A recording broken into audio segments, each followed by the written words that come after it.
Mind your own business.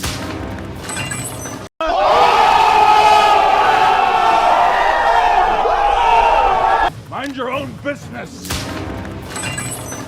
Damn! Mind your own business. Yo, it's your boy Dctree, and this is Dctree-Nation, the channel on YouTube that covers hoops and heroes. And today we're talking heroes. We talking that Hawkeye finale, y'all, and the twist at the end.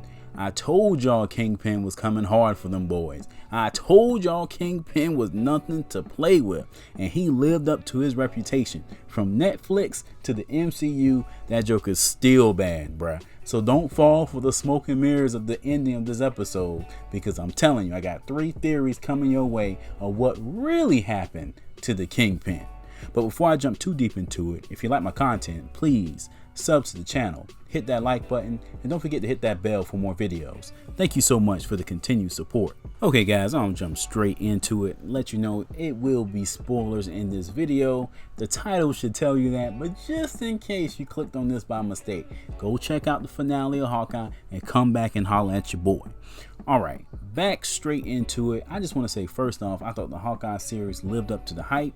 It was a very good series, very entertaining, very heartwarming, had a very die-hard Christmas feel to it. It did everything that I thought it was going to do, plus some. The Kingpin being part of this series was not part of my radar at all. And then the little rumors I did hear about it, I figured it would be a cameo here and there. I did not know this man was going to be throwing hands, okay?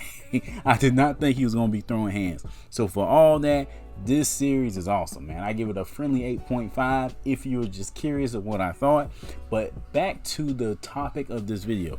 3 reasons the Kingpin is still alive, because obviously a lot of people are upset because, you know, the Kingpin, he escapes and he goes into the back alley, and then, you know, Echo is sitting there waiting for him, and you hear the gunshot go off, but you don't see anything.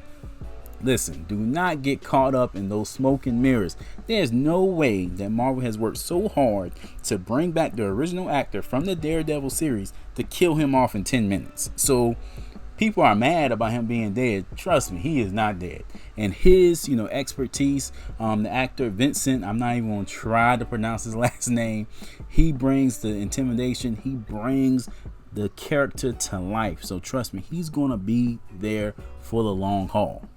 Okay, theory number 1 is very simple. It comes straight from the comics, okay? In the comics, Echo does have the same or a similar issue with the Kingpin. She catches up with him alone, unguarded, in the same exact way, and she shoots him in the head. But somehow, some way, that doesn't kill the Kingpin. It doesn't kill him. You know, he's a very resourceful person. He is just blinded by this bullet. Now, I don't know how they're going to translate that into real time in the MCU and make that believable, but hey, we just got finished fighting aliens from another dimension. You know, we've been to Titan. We got some stones that glow here and there that can change time and space.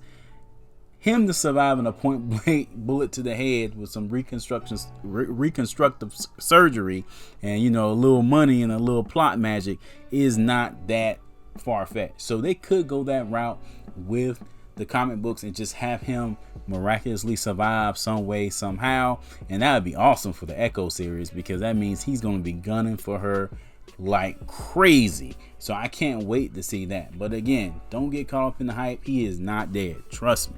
The second theory is a little bit on the nose. I figured that some hero was going to intervene, whether it was going to be Hawkeye intervening, Kate Bishop intervening, and a small 0.01% chance that Spider-Man will intervene. I thought that was going to happen. Obviously, that didn't happen, and that couldn't happen with Kate and Hawkeye because they were off somewhere else. I'm going with the theory that Daredevil is going to step in. That'd be a perfect way to introduce him to the MCU audience. It would be something that he would do because obviously, if you watch season 3 of the Netflix series, Daredevil was struggling with the idea of killing Wilson Fisk. Like, he was struggling with that thing, and he could not do it. He could not go through with it. So that will kind of give the audience a wink to that story arc and to Daredevil as a whole. Like, he's not a killer. Like, he doesn't kill people. So him saving Wilson Fisk, for justice to have his course, and then maybe in some way a scramble ensues between Daredevil and Echo, and then Wilson slips away. I can see that happening, and that would be a great way to open the Echo series, and a great way again to introduce Daredevil to the new audiences. Okay, the last theory I have isn't the most creative theory, but we know how shows work. We know how action movies work.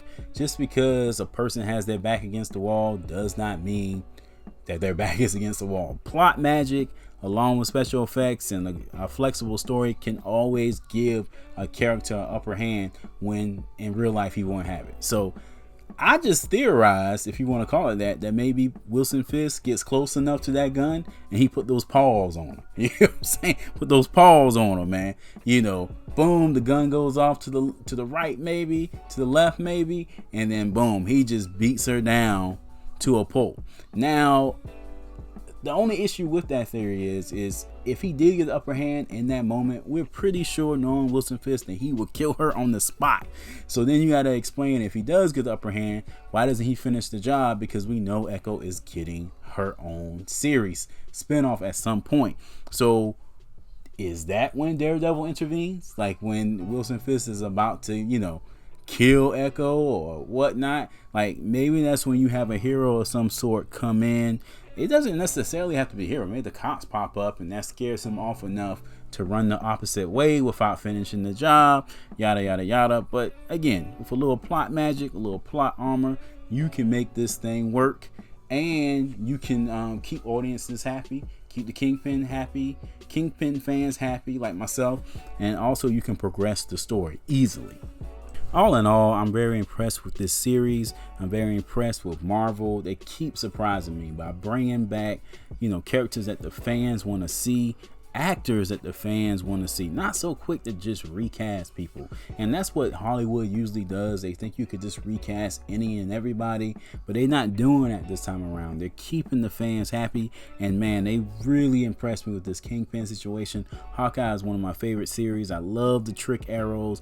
I love Kate Bishop coming to age. I love the simplicity of the finale, them fighting all these guys on ice in the middle of New York with a crash Christmas tree right there, and then just the beautiful ending with Hawkeye being back with his family, Kate Bishop being back, and they kind of alluding that season 2 is going to be pretty much about Kate Bishop on her own, because I feel like maybe Hawkeye is done with all this, man. It's time for him to ride off into the sunset. Ronan is dead. He's made peace with Yelena.